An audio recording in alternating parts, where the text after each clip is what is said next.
and I just want to inform the public that I've done a roll call of all the commissioners, and we're all in attendance. And I will go forward with reading the statements about justifying our telephone conference due to the COVID-19 pandemic. And there's 5 statements that I will read, which will provide the necessary information to support what we're doing. It has been determined that an in-person meeting is not practical or prudent because of the COVID-19 pandemic and a related peacetime emergency declaration made by Governor Walz in accordance with Minnesota Statute Chapter 12. Number 2, we have ensured that all members of the body participating in the meeting, wherever their physical location, can hear one another and can hear all discussion and testimony offered at today's meeting. Number 3, we have also ensured that members of the public present at the regular meeting location of the body can hear all discussion and testimony and all votes of the members of the body. We have urged the public not to attend this meeting in person because of the COVID-19 pandemic and have ensured that members of the public can view and monitor the meeting remotely in real time by broadcasting the meeting on the Cook County website. 4, due to the COVID-19 pandemic, we have determined that it may be unfeasible for County Auditor Brady Powers, County Attorney Molly Hicken, County Administrator Rena Rogers, and members of the Board of Commissioners to be physically present at the County Boardroom at the Cook County Courthouse. And finally, all votes will be conducted by roll call, so each member's vote on each issue will be identified and recorded. And with that, would you please join me with the Pledge of Allegiance? I pledge allegiance to the flag of the United States of America and to the republic for which it stands, one nation under God, indivisible, with liberty and justice for all. We will go on to making any adjustments to the agenda. I'll ask the commissioners if you would like to change anything on the agenda, please state your name and your concern at this time, and I'll pause for a little bit, and if not, then we'll move on. Mr. Chair, this is Auditor Powers. Yes. Okay. Chair, I would like to request to add on, this is regarding or related to the service agreement for the airport.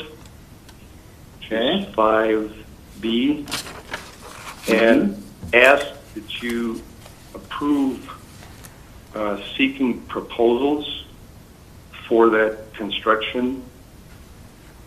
Actually, it's removal, consider it a construction job, removal of the 10.29 acres of trees for which that service agreement is based on. And the timing of this is due to the coronavirus. I'll explain further if you got the time, but it's due to the CARES Act and the ability to get 100% funding for the project. And so given the time that it takes to seek the proposals, et cetera, and the grant date is early in June, so making this request today to seek those proposals.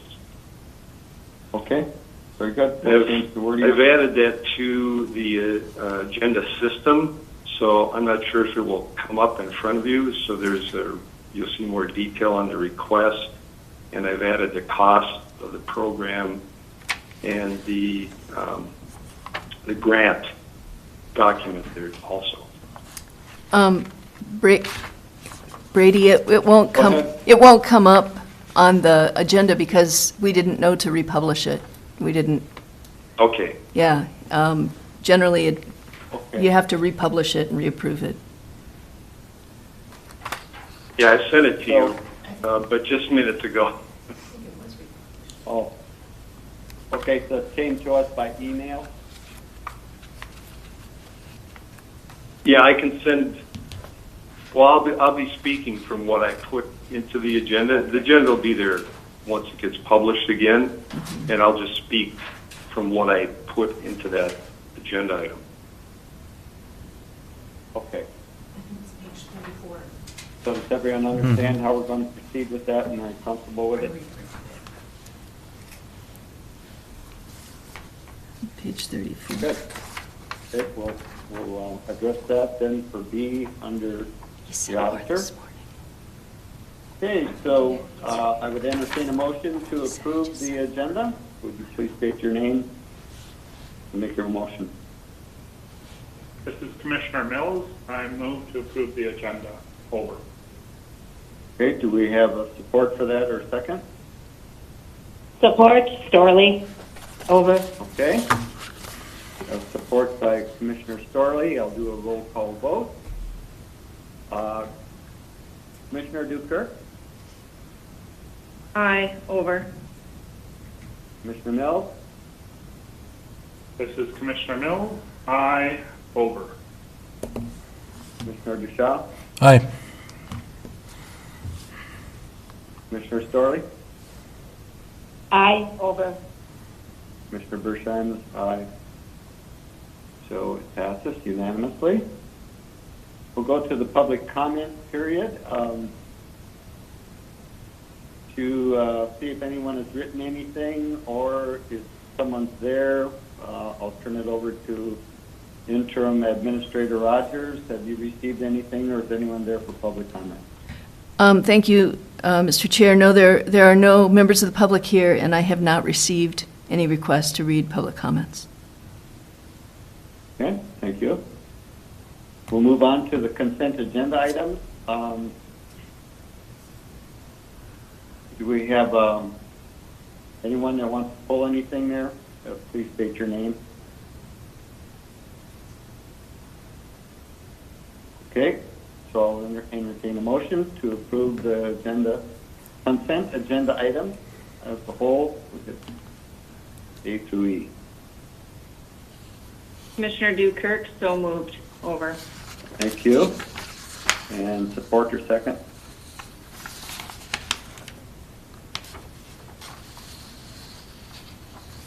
Support, Storley. Okay. Thank you. Support by Commissioner Storley. Do a roll call vote. Commissioner Mills. This is Commissioner Mills. Aye. Over. Commissioner Storley. Aye. Over. Commissioner Dukert. Aye. Over. Commissioner Duchamp. Aye. Commissioner Bershheim. Aye. Very good. For item number Mr. 4, Chair? emergency yeah. This is Commissioner Mills. I believe we did receive an email regarding public comment. I just didn't want that to go unrecognized. Is that accurate, Rena? It wasn't requested to be read in public comments, but we did receive an email. I don't have that with me. Okay, I believe the subject of the email was public comments for next meeting. Oh, okay. Sorry, I missed and that. So I know this is out of turn here, but maybe we should read that. Sure, do you have it there? I do. Okay. And you know, I think we might be addressing it later on, but I just thought, you know, for to be as fair as possible, that it should be read. From, Okay, so I don't have it before me, but go ahead, Commissioner Mills, if that's your desire, we can certainly do that. Go ahead, please. Yeah, and I'm sorry I did not bring it up at public comment and had confusion there, but the subject does clearly say public conference meeting, so my mistake, my apologies. It is from Andrea Orris. And she says, hello, I would like to ask the city/county to consider the idea of making a formal statement about promoting wearing masks in public places. Some businesses are getting some pushback on asking customers to wear masks. and some people feel official support for a proclamation of some sort would be helpful in their struggle. Thank you for your consideration. Okay, That is all. Thank you. All right. Then we'll move on to Emergency Operations Center update. Mike Seaport called me last night, and he is involved in a FEMA virtual conference this morning with some other people, so he's not in attendance with us today. But great. Granager, are you with us? Yeah, can you all hear me well? We I can. think so, and I think that you might be addressing a little bit the concern that was expressed just now in that public comment. Yes. So Okay. I'll go into my notes and then I will touch on the face covering in public. So Okay. we'll start with the case count. So as of yesterday, May 11th, there were 11,799 lab confirmed cases of COVID-19 and 591 associated deaths in the state of Minnesota. 7,536 of those cases no longer needed to isolate. 1 week ago, on May 5th, there were 7,851 lab confirmed cases, and 1 month ago, there were 1,427 cases. Cook is one of the 3 remaining counties, along with Hubbard and Lake of the Woods, with no lab confirmed cases of COVID-19. So as a state, we're continuing to move toward our goal of 20,000 tests per day. Yesterday, there were 4,693 tests done in the state, which is up 1,384 from the number of tests done a week ago. Alongside the increase in testing, there is a parallel conversation in public health about how to increase the number of people who can perform what's called contact tracing throughout the state. There may be a role for county public health to play in this effort, though there are still details emerging from the Minnesota Department of Health. So contact tracers interview people who have COVID-19 to learn who among their contacts might be at the highest risk for also getting COVID-19 and to encourage them to quarantine. So building up this contact tracing workforce in the state is an essential part of the public health strategy to manage the pandemic, which is finding people who have COVID-19, testing them, helping them isolate and access medical care if needed, and reaching out to their close physical contacts to encourage them to quarantine. So more on that in the weeks to come. So news from the EOC this past, I'll start with the face covering because I know that was a topic of interest with the Andrea Orris comment, the public comment. So I'll start by saying within our donation center at the EOC, we have reached our goal of 1,500 donated cloth face coverings into the EOC, which is fantastic. And they've been distributed to date primarily to our healthcare partners, and they're being used primarily for people who are going into the clinic or hospital to seek care but are not symptomatic. So after meeting this effort, we are starting another drive. We're going to be increasing our donation target by 500 and working with Jim Boyd in his role as the business liaison to the EOC to distribute these additional cloth face coverings to local businesses so that they can pass them on to their employees. We're going to be publicizing this effort in a media release in the next couple of days, alongside some education that explains how and why to use a cloth face covering in public spaces, which include business. And this effort is really in line with Governor Walz's executive order that strongly encourages businesses to provide employees with face coverings. And I think supporting businesses to provide this as a tool to their employees to take care of one another and also to reduce the chance that if they do have COVID, that they might spread it to others around them. I think that this is a good effort within the Emergency Operations Center and shows that we're really willing to support businesses in their efforts to keep people safe. So I'm happy to take more questions on the face coverings. I will run through some other updates, what we've been doing this past week within the EOC, and then maybe I can take questions at the end on all of the updates together. So last Tuesday, does that work, or do you want to stop for? Sure, no, go right ahead, sure. Very good. Okay.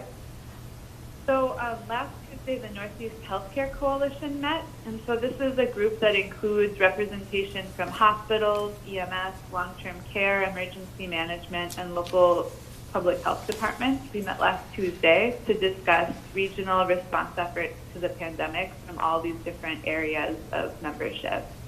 And this was followed by a presentation on supporting responder mental well-being during the pandemic. Within the EOC, we continue to discuss additional ways to get information out to the community. Some ideas this past week included approaching the North Shore Journal with media releases, so adding them to our distribution list, and also adding email listservs to the various small business organizations such as the Chamber, DBA, Small Business Development Association, just to broaden the reach of our media releases. Last Tuesday, the local emergency preparedness group also met. I would say many of the partners sensed kind of a restlessness in the community as well as an increase in visitors to the area. Today, the National Guard will be doing a flyover over Grand Marais to recognize essential workers. As Board Chair Bersheim said, my key report is that at FEMA training this morning involves using the grant portal to seek reimbursement for EOC-related activities. I gave a short presentation last Thursday exploring herd immunity to the business group that Jim Boyd is convening weekly that brings together businesses, city and county, and healthcare partners. The presentation emphasized that herd immunity isn't a public health strategy to manage the pandemic, but a tool that's most often used by public health to look at vaccination coverage in a population for vaccine preventable diseases. I continue to get emails from local businesses as they have questions about health and safety planning in the context of the pandemic, and offer them resources for employee and customer safety. The EOC put out a media release prior to the fishing opener this weekend, letting visitors to the area know what to expect and also what is expected of them while they are here, referencing the visitor pledge, which was created to visit Cook County. The message was neutral in its tone, given the stay-at-home order and travel advisory are still in effect, but also recognizing that some people are traveling regardless, and we want them to be responsible while they're here. Last Thursday, I met with Jen Sorensen of Grand Portage Health Services, Kate Serba of Flat Creek Mountain Clinic, and Kimber Ralstead of North Shore Health, as well as the Grand Portage Tribal Council, to talk over our preparedness and response efforts, including essential service support for people in isolation and quarantine. I worked with Brady and a graphic designer to create 3 different signs. They're the same sign. We're getting 3 copies printed, and they're encouraging people to social distance at boat launches that the county is managing. The signs should arrive later this week.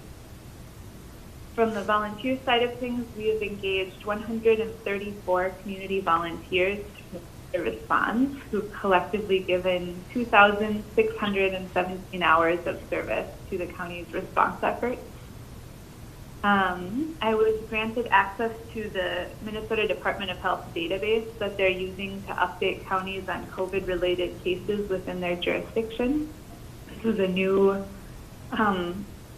effort by the health department to communicate with counties about COVID. MDH last week released graduation guidance for schools, and I will be meeting today with Vice Principal Mitch Diller to go over planning efforts for the 2020 graduation. And finally, the community support line, which is part of our behavioral health response, is conducting an orientation for 11 volunteers this week and has the technology all set to go live in the next week or so with that community support line. And that is all from my notes. And I'm happy to answer any questions that the board might have. Well, thank you so much for the update and all your work. It's remarkable what we're doing here. So we'll start off with questions or comments in regards to Grace Grenagher's report to us. We'll start with Commissioner Mills. Thank you, Mr. Chair. This is Commissioner Mills. Thank you, Grace, for the update and the report. I appreciate the attention you're giving to the new tools that are being offered and updated guidance and just the attention you're giving to the community concerns and staying on top of things there and especially the face coverings. But I don't think I have any questions this time. But just a heartfelt thank you. Over. Okay, thank you. Commissioner Storley? Thank you, Grace, for always a good update and keeping us informed regionally and locally. And the response, to face covering is just, if we keep doing it, maybe somebody will get a hint. I know in the West End, I'm having a little trouble with that, but I wear my mask, and hopefully every time I do, it'll remind them to also. And it's great that you're doing 500 out there for local businesses, so for their employees, I think it's really important to encourage it. So thanks for your work. Over. Thank you. Commissioner DeShaw? No questions. Okay, Commissioner Duker? Grace, thank you for all of the work and the outreach and the meetings and the long hours you are putting in. To respond to public comments and face mask, it's something that I think we as a board maybe needs to be added to a committee of the whole discussion. It's really hard for us to put something out when we ourselves are not setting the example. We have not asked our employees to wear masks. And so I think it's a conversation that needs more time and needs thought. The advisory that we put out very early on that I presented that Bayfield County did, as we all know, caused hurt feelings in the community. And I still think it was a good thing to put out, but looking back on it, we could have done it differently. And although I believe many of us believe that we should support something like this, I don't want to jump into it and have it not be helpful, have the focus become something else rather than being helpful. So I don't know if we can add it to our next committee of the whole or if we can have a discussion at the next meeting that's a little more detailed. It's not just a simple, you should all wear face masks. I think it's something that needs a heartfelt discussion. Over. Thank you, Commissioner Dukirk. Yes, some good points there. Yeah, I think as far as my comments, again, thanks for all you do. Great, and this face mask issue, I think the governor stated that when business opens, it's highly encouraged, or that they should have face masks, and I think if we keep modeling and inviting people to care for each other, it's not just about me, it's about us, and so inviting, and it can have a political overtone, which is unfortunate, but I think we have to recognize that is a reality, at least on the part of some people. Okay, with that, we'll move on to our auditor with the new Firewise at-large representative. We had a PDF on that, and I'll turn it over to Auditor Powers for that. Good morning, Commissioners.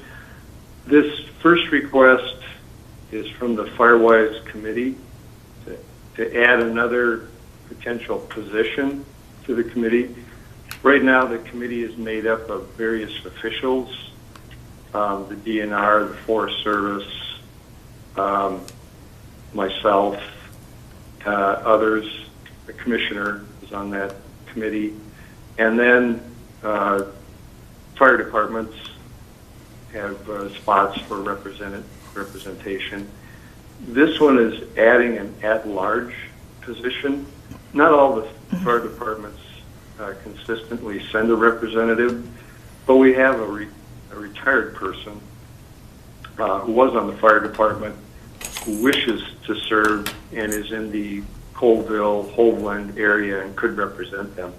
So this would just allow us to keep that person who's interested on our committee while we keep searching for volunteers to come forward from the various fire departments. And I can give you the name too if you wish, but this would just allow us to have that interested person stay involved representing the East End. I think it'd be okay to announce that it's Ben Petz from Hoveland. Ben Petz, yeah. Okay, any questions about that? We'll do a roll call on it. Commissioner Storley? I believe when someone wants to volunteer, we should take them up. So I would be in favor of it. Over. Good. Commissioner DeShaw? No questions. Commissioner Duker?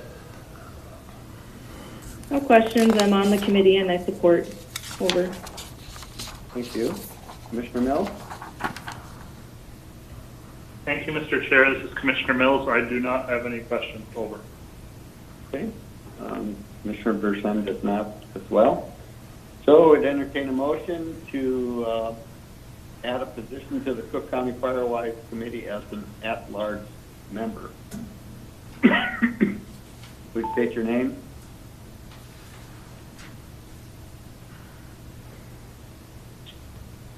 This is Commissioner Mills. I make a motion to add a position to the Cook County Firewise Committee for a member at large. Over. Okay, and do we have Support. support? Newkirk support. Very good. Okay. Roll call vote on it. Commissioner DeShawn. Aye. Commissioner Dukirk. Aye. Commissioner Mills. This is Commissioner Mills. Aye. Over. Commissioner Storley. Aye. Over. Commissioner Bershon is aye. It passes unanimously. Thank you. Then going on to what is termed change from the service agreement to seeking proposals to clear the 10.29 acres with provisions of the CARE Act. Mr. Chair, Mr. Chair, Thank you. So, Brady, But yes, I just Yeah, wanted, go I just ahead. wanted to acknowledge that April refreshed the agenda, so people should be able to see the information you posted. okay. If you refresh the agenda, you'll be able to see it, the most I'll recent. have to- Oh, okay, well, that's done. Sorry to interrupt. Okay, well, we'd have to, okay, I'll go see what happens here. do you want to wait? Yes, why don't we just make sure that we all can look at it? So I'd ask the other commissioners to go ahead if you can, and I guess restart your connection to the agenda and hopefully look for that new PDF. I'm doing it right now. If you like, while you're doing that, I could go through the item that's on the agenda now. So this is what you're looking for now is the next item, the additional item. But the original item is the service agreement for our master contractor, RS&H service okay. agreement.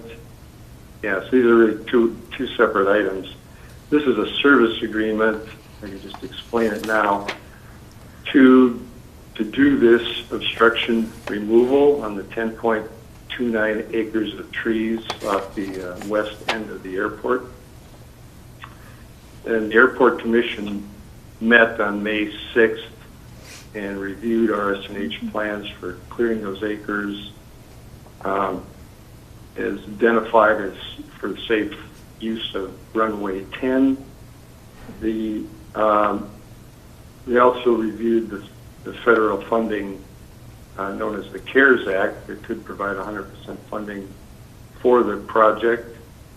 The Airport Commission reviewed and recommended the service agreement to provide the design, bidding, and construction administration phase services for the obstruction removal. These 10.29 acres were identified in 2015 during the design. So 105 acres were removed, but the 10.29 acres still exist up into the runway.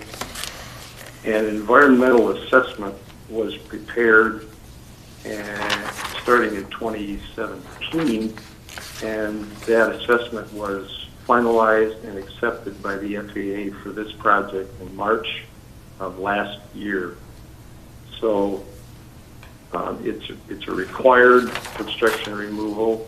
The EAW has approved it, and so this would allow RS&H to do the oversight of the removal and the design of the removal. And you can see in the attachment their service agreement, and then there was some information there also on the CARES Act. It would provide 100% funding for not only the service agreement, but for the construction, which will be the next item. So, so the first question here is approval of the service. Okay, good. So we're going to do a roll call on questions or comments about the first part of this is to approve a motion to a service agreement with RS&H for removal of 10.29 acres of trees, as explained by Auditor Powers. So let's start with Commissioner Storley. Any questions or comments? Good morning, Brady. No, I don't have any questions. I guess comment would be it's about time to get those trees removed so the airport can move forward. Over. Good. Thank you. Commissioner DeShaw? So these trees are going to be cleared this fall, I would guess. I couldn't hear all of that. This project's going to take place this fall? Right. It's planned for October. Okay. Well, I think that Darren's on the line too, ain't he? I couldn't hear that again. I couldn't hear it either, Commissioner DeShaw. Well, I think Darren's on the line too with us, so, with this agreement. Yeah, he could be. If you have any questions, I believe I sent he and Rod the connections so that they could listen, or they could just listen on the online county website. But with this call, if you had any specific questions for them. Okay. Well, I'm done. So. Okay. Commissioner Duker? No questions. Just want to remind you all that things tend to grow, so be prepared that we will constantly be addressing obstacles of obstruction. Over. Good, thank you. No, it's a good point. Okay, I have none, so I'll entertain a motion to go ahead with the service agreement with RS&H. State your name, please. So moved. Commissioner Dukert, Okay, so moved. Commissioner Dukert, thank you. Disha, support. Do we have a second or support? I'll support Disha. Okay, Commissioner DeShaw. We'll do a roll call vote. Commissioner DeShaw? Aye. Commissioner Dukert? Aye. Over. Commissioner Mills? This is Commissioner Mills. Aye. Over. Commissioner Storley? Aye. Over. And Bershon's aye over as well. passes unanimously. Now we'll go then to authorizing to seek proposals for obstruction removal project, and that has been updated on the agenda. And I'll turn that over to Auditor Powers again. Go ahead. Yeah, thank you, Chairman Bershon. The reason that this comes up now is in looking at the timelines for either bid or proposal to do the construction, and because of this CARES Act, which has some deadlines, there are a series of emails between the FAA, MnDOT, and local, Rod, myself, etc. And number one,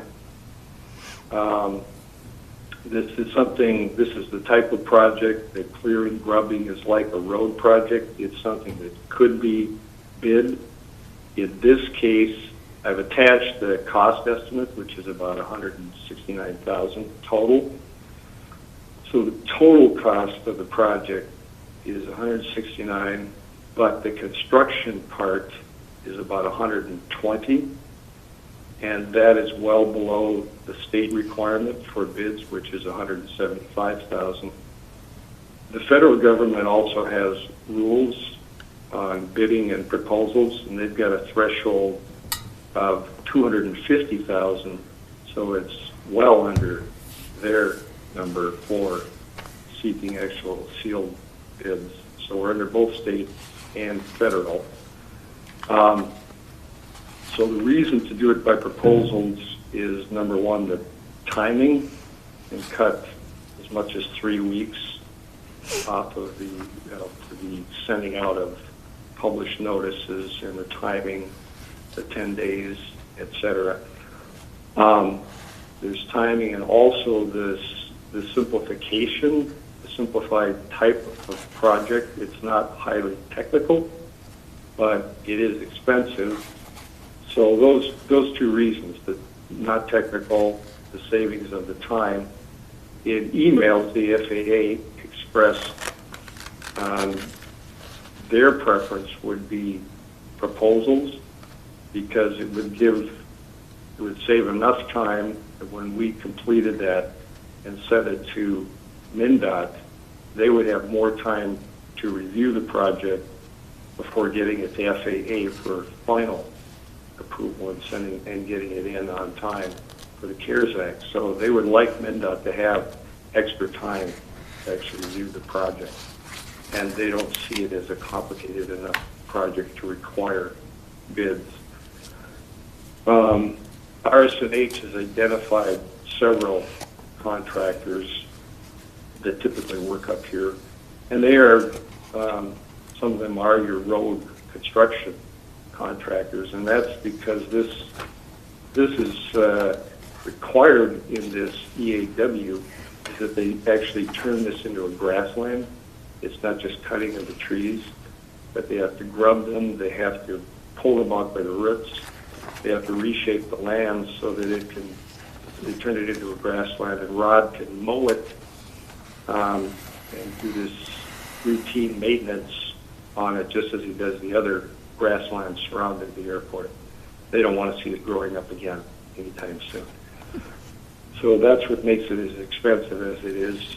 They've already contacted Soil and Water to get the right mix of seed and mulch for our soil conditions to get it growing back again very quickly for next spring. So the timeline, if you approved it as proposals, and I should say that 3 of them that they've identified are local contractors that they'll actually reach out to also, that can do that kind of, it's actually the grubbing is the difficult part, moving of the rock, etc. It's not likely that they will actually make a proposal giving all the technicalities of federal law, the Davis-Bacon reports, and the pay rates that you have to meet and things like that. But they'll be given that opportunity.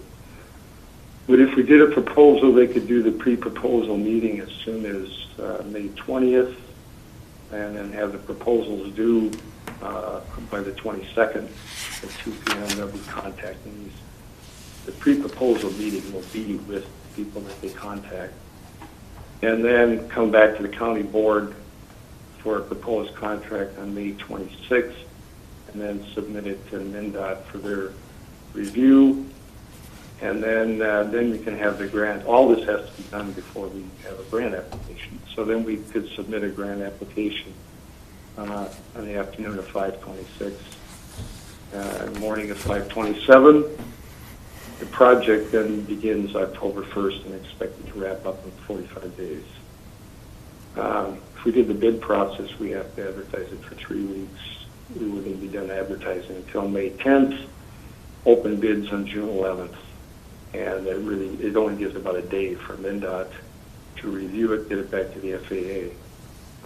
So proposals is much preferred by FAA, I think, at all involved. Okay. Any questions? Okay. Any questions or comments for Auditor Powers on proposals that we're going to seek for this obstruction removal? We'll start with Commissioner Dukirk.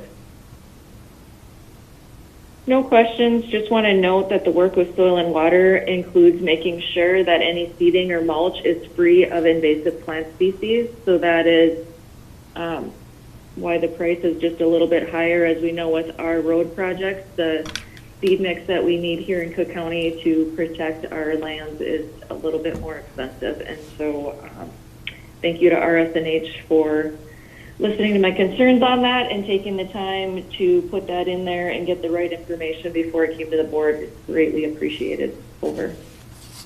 Thank you. Commissioner Mill? Thank you, Mr. Chair. Thank you, Brady. I do not have any questions. Over. Okay. Commissioner DeShaw? No questions. Commissioner Storley?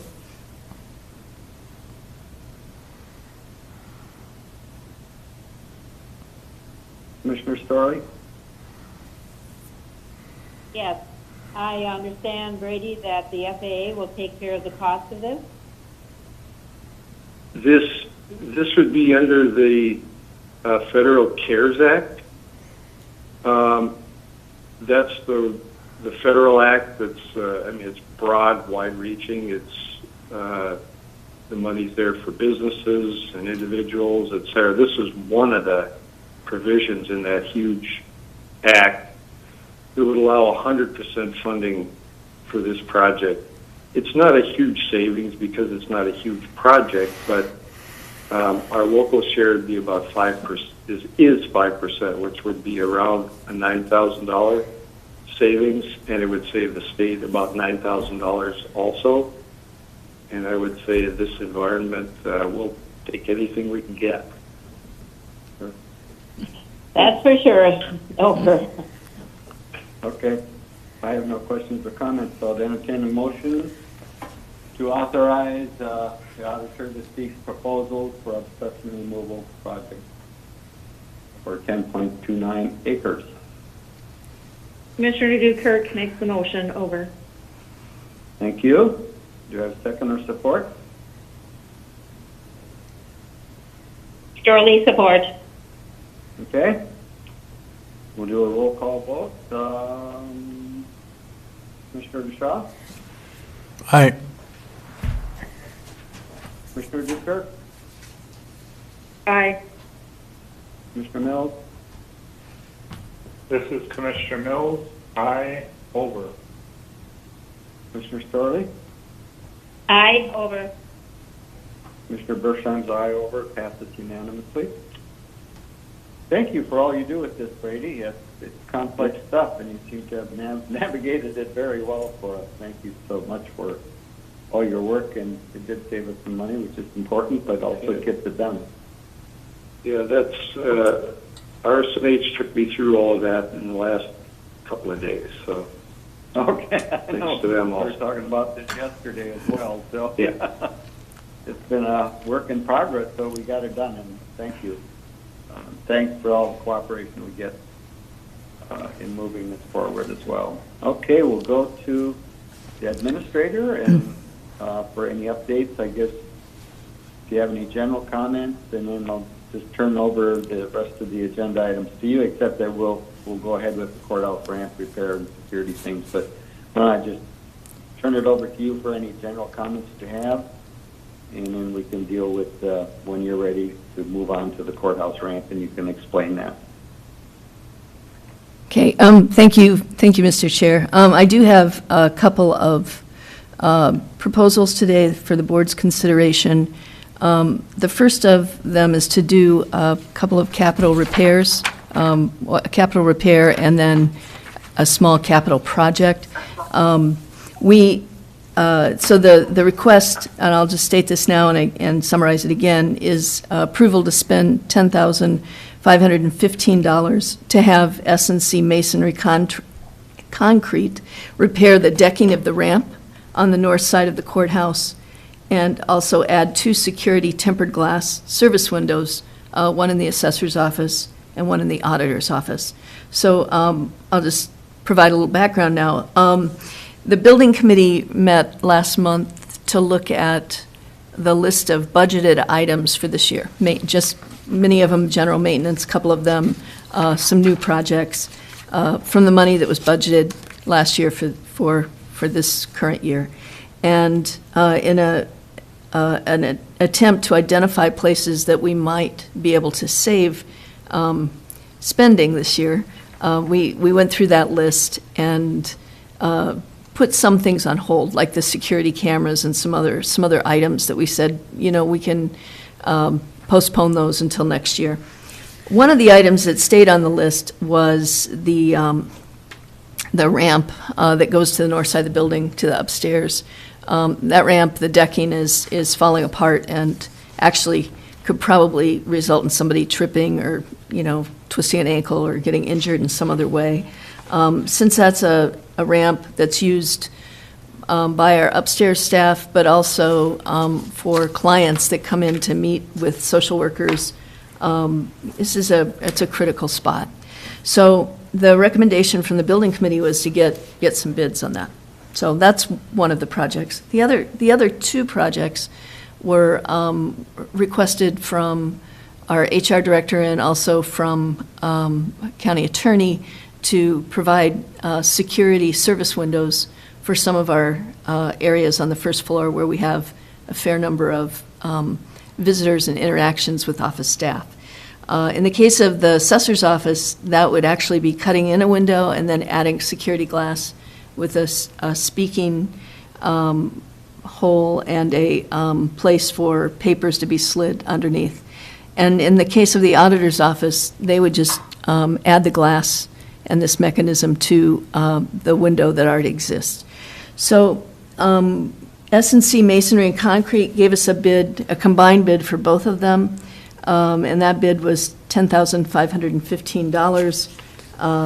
$4,215 of it was for the ramp, and then the remaining $6,300 was to install the 2 windows, and that does include the glass and all the and all of the labor as well. We did receive one other bid for the ramp, and that bid was $12,920. So we've been given a good bid by a contractor we've worked with a lot. So my recommendation is that we go ahead and do these 3 projects with the bid from S&C Masonry Concrete.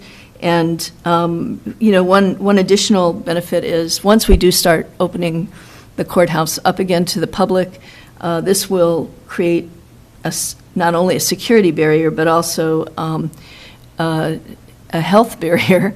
As we still will have probably COVID in the community, so it's a little bit more of a barrier that protects both the public and our staff. That wasn't anticipated when we first talked about this, but that is an additional benefit that we would get from going ahead with this project.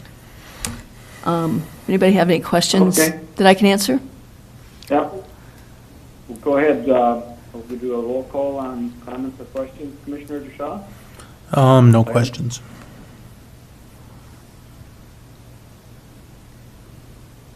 I'm not sure he heard you. I'm sorry, I didn't hear you. No questions. Okay, thank you. Commissioner Duper?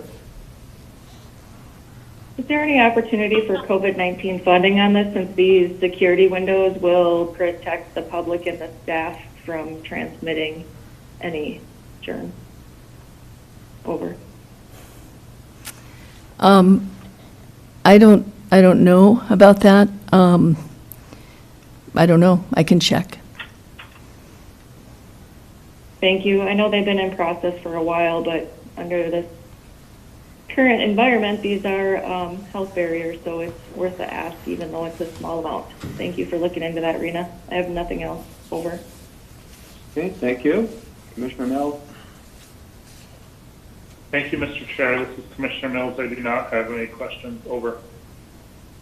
And I have no questions, so we'll entertain a motion to go ahead with this project for $10,515 to S&C Masonry Concrete to repair the decking and add 2 securely tempered glass service windows in the assessors and auditors' offices. Please state Motion your to name. approve. Commissioner Dukirk. Commissioner Dukirk's got a motion, second. Or support? This is Commissioner Mills. I'll support. Okay. Do a roll call vote. Commissioner Storley? Aye, over. Commissioner Mills? This is Commissioner Mills. Aye. Over. Commissioner Dukirk? Aye. Over. Commissioner Duchamp? Aye. Okay. Commissioner Bershon's aye over. Passes unanimously. Old Hoagland Garage repurposing. Administrator Rogers, would you like to give us more information on that, other than what was in the agenda information? Certainly. Thank you. Thank you, Mr. Chair and Commissioners. So we have been working to complete the capital projects that were started last year. I'll give a report on the windows in a minute, but the Hoagland Garage, the new Hoagland Garage, had just a little bit of work to be done on the flashing. Now that the weather's warming up, we couldn't do it in the winter because the caulking wouldn't stick. And also some groundwork, now that the ground is not frozen. I expect that work will be finished this week. Other than that, there was only one remaining item to close out this project, and that was the planned demolition of the old Hoagland Garage. Somewhere last fall, we were contacted by the Hoagland Volunteer Fire Department, who was interested in actually using that building to store some of their equipment that they didn't have room for. And we talked about the possibilities of that, and I've been waiting for a while, several months, to hear their final decision about doing that. They decided not to do that because they're in the midst of fundraising to build a new facility, and so they didn't want to spend any additional monies, insurance, electricity, or anything on another facility. They wanted to keep all of their funds together for a new facility. So they respectfully said, thank you, thanks for considering it, but we're no longer interested. So, I've been looking at that building with Brian Silence, also looked it over last week when I was out there meeting with Rick Crawford. It's my opinion that we should retain this building for a few reasons. The concrete floor in it is solid. The foundation is certainly decent. It has very little rust on the building. I attached a document in the board agenda, MCIT, and as part of their, every few years they come out and basically appraise all of our buildings for insurance purposes. Appraised that building a year ago in March at $79,000. The building is cleaned out now. It has one thing in it that I think people have been concerned about, and that is the ceiling panels, the metal panels inside, are sagging. And that's because when they built the building, they used nails and not screws. And so some of those are pulled loose. If we are to retain the building, before we would use it, I would look into finding a contractor to come in and just add screws to those metal plates so that that ceiling was secured. Which actually, we have a similar building out in Tofty with similar issues, so we need to do that same work there. The building, I think, was certainly inadequate. I don't know that it was unsafe. It was inadequate because the equipment that we use today is larger than it was when we started in 1979, when we built this building back then. And also, we have additional equipment that was sitting outside. And there's newer standards about carbon monoxide, air handling that are taken care of in the new building. So I think this isn't about was that building unsafe, but it was certainly inadequate for it. But now I think it could certainly be used for cold storage.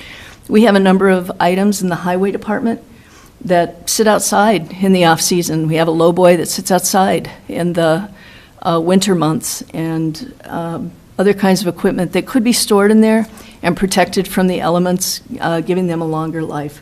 So my recommendation is that we remove this from the project, saving the $15,000 for demolition, and use it for however long this building is still good to use. That's what I've got. So I'd entertain any questions or comments. Okay. Let's start with Commissioner DeShaw.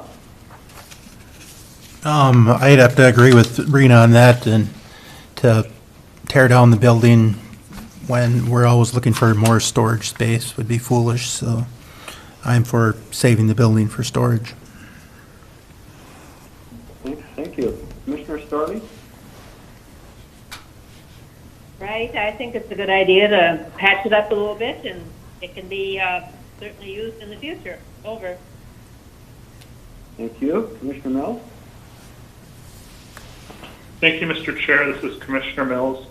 And I did have concerns just about the viability, and I appreciate Rena looking into it and getting some professional opinions there too. And you know, to Commissioner DeShaw's point as well, yes, we're always looking for cold storage, and there is some value there. And if we can save money by not tearing it down, it makes a whole lot of sense. So thank you, Rena, for bringing this in this way.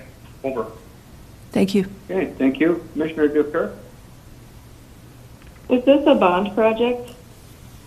It is a bond project. Can we use some of the $15,000 to repair the ceiling and keep it in the bond? That would be a question for Brady. Brady? I would have to look at that. We may be able to. Okay. I'll get back to that. Okay. That would be a good way to get it tightened up and fixed. And same as what Commissioner Mills said, Rena, thank you very much. I was very nervous about this, about keeping it. I really didn't want another entity in there and on county property and in a building that was considered a risk. I feel much more comfortable knowing that our insurer has appraised the building and been out there and given it a decent value. It's pretty amazing a building that old has that value. So I am comfortable with keeping the building. I am comfortable with saving and not demolition, but I would really like if we can figure out a cost-effective way to get that building fixed sooner rather than later. That's all I have. Over. Thank you. We'll follow up on that. I think that's a good recommendation, Commissioner. And Commissioner Bersheim agrees with the comments of other commissioners on it. And so a good way to always monitor and adjust and review things in context of what's going on.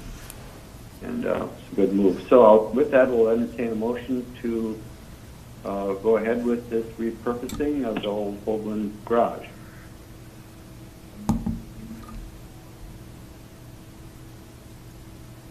So moved, Commissioner Dukirk, over. Okay. Do I have a second or Dishaw, support. Okay. The roll call vote, Commissioner Storley, Aye, over. Commissioner Dishaw, Aye. Commissioner Dukirk, Aye, over. Commissioner Mills, This is Commissioner Mills. Aye, over. Commissioner Bershine. Aye. Passes unanimously. Okay. Administrator Rogers, do you have any other updates for us? I do have a few. First of all, we talked about the Hovland Garage. I'm seriously hoping in the next few weeks, certainly by the end of the month, we can close that project. We have another ongoing project, and that is the courthouse windows. We've been on hold with that due to the governor's stay-at-home order, and I'm hoping that we can resume next week and get going with that. It's actually a good time to do that work because there are very few people in the courthouse right now.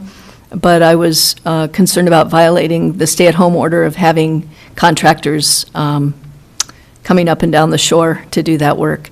However, MnDOT is starting their work next week on the 18th, so I think it will probably be consistent to have the installers come up. We will have them wearing masks, as we do have all other employees in the courthouse when they're in public areas wearing masks. And if you are here, you would see that in the hallways, the restrooms. When people visit other people's offices, people are wearing masks, and that's true in our other buildings as well. Let's see. So we would have them wear masks, and we would go and sanitize those areas after they're done working. We will. I did have a meeting this past week along with Sheriff Eliason and Brian Silence, our maintenance director, with the courts, the district court, talking about what a reopening of court administration would look like.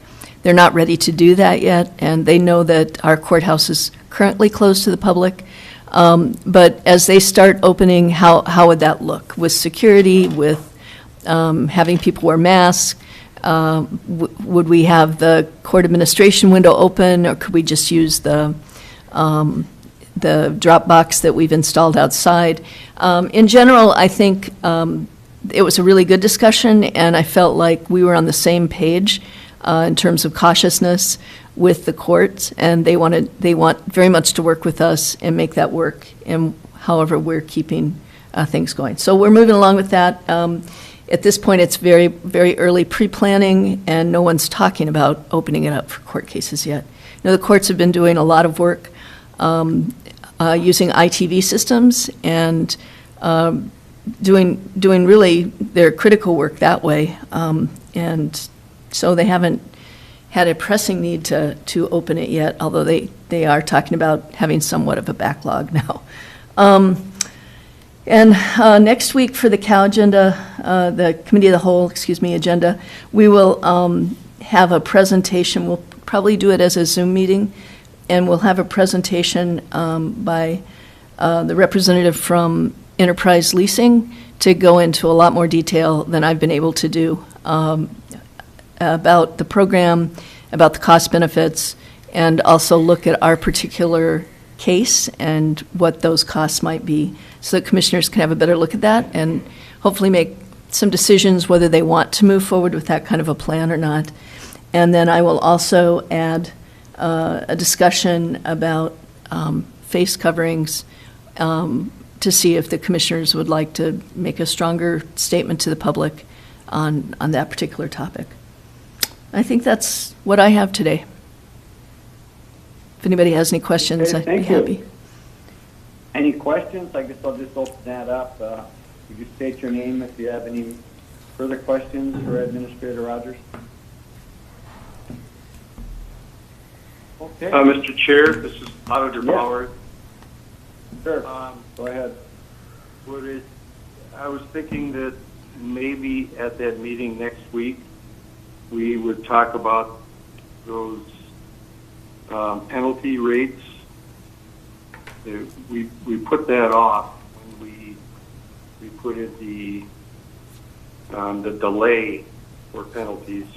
We didn't decide on the penalty rates.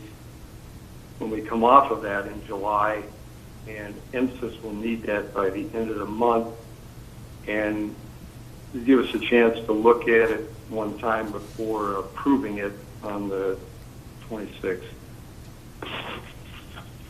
I'll add So that. that would be for the committee of the whole. Very good. Right. I'll make sure I add that, Brady. Thanks. Good point. Okay, anything else? We'll move on to employee concerns, commissioner concerns. For any commissioner report, would you, I'll just do a roll call on that quickly.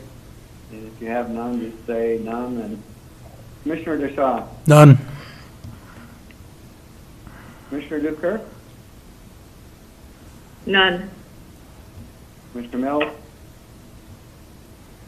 Thank you, Mr. Chair. This is Commissioner Mills, and yeah, I've just been hearing more concerns about face masks, and happy that that's getting addressed, and that we're aware of all that.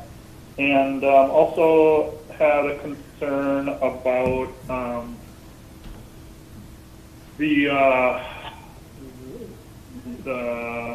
potential of changing speed limits within the detour for Highway 61. Kristen Foster responded letting me know that that's not possible, and I think she'll be presenting to us in the near future on why that's not possible. And the concern was raised from a safety standpoint. There's a lot of driveways right off of County Road 7, and some of them have a lower visibility. And so the thought was if we could lower the speed limit, that could help make it a little safer. Another option that Kristen was supportive of or said was a more likely possibility is to do some brushing or some clearing for those lower visibility driveways. So I just want people to know that if you are concerned about your particular driveway, that the highway department can take a look at that and see if there's some view improvement we can do to increase the safety while we get an increased traffic load on County Road 7. But otherwise, I think that's all for now. Over. okay, thank you. Commissioner Starley? None. Over. Okay, I have none. Any meeting updates? Just state your name if you have something in regards to meeting updates. I think we've got committee of the whole next week, and we've got 3 agenda items for that. So, none. We'll go on to meetings to note. We have the Board of Appeals and Equalization on June 18th, 6 o'clock. And thanks to Commissioner Duke-Kirk for our correspondence and May anniversaries. Thanks for all you do with this. And I'll turn it over to you to recognize our employees for May anniversary. All right, so let's start off with a big bang. Miss Sarah Hadley was 6 years at the county. As some of you know, is also attending school as she's working full-time and raising her family. And for spring semester, she maintained a 4.0 GPA with 24 credits. So big shout out if you see her around or know her. Say a big thank you to her. That's really great that she pulled that off. So congratulations on your 6 years and your 4.0 GPA. Elena Hansel, 9 years in soil and water. Jason Hughes, 5 years at the Sheriff Department. Rusty Johnson, 24 years with the Highway. Leaf Lundy, 22 years with the Sheriff. Kyle Oberg, 15 years in our MIS. Troy Ohm, 5 years in maintenance. Allison Plummer, 14 years working public health and previously working in our assessor's office. Will Sandstrom, 19 years with the Sheriff's Department. Todd Smith, 5 years in our assessor office. Paul Spry, 18 years with the Sheriff's Department. Greg Thompson, 34 years with the Highway Department. As I always say, I love to see you in the grader with that big old smile on your face. And Darcy Ziller, 22 years at the Sheriff's Department. Thank you all so much. As always, it doesn't matter if you've only been 1 year or 34 years. We always appreciate the work you provide to our community. So thank you all. Over. Okay, thank you, Commissioner DeKirk, again, for your work with this. So with that, is there any other comments or closing comments before we move to adjourn? Therefore, I'll entertain a motion to adjourn this meeting. Would you state your name and the motion, please? Commissioner Mills, I move to adjourn. Over. Support or second? Support, Sorley. Okay, do a quick roll call. Commissioner Shaw, favor of? Aye. Commissioner DeKirk? Aye. Commissioner Mills? Is Commissioner Mills? Aye. Over. Commissioner Storley? Aye, over. Commissioner Bershon, aye, over. Meeting is adjourned. Thanks, everyone, and have a good day. Did you need to? Thank you. Thanks, everyone.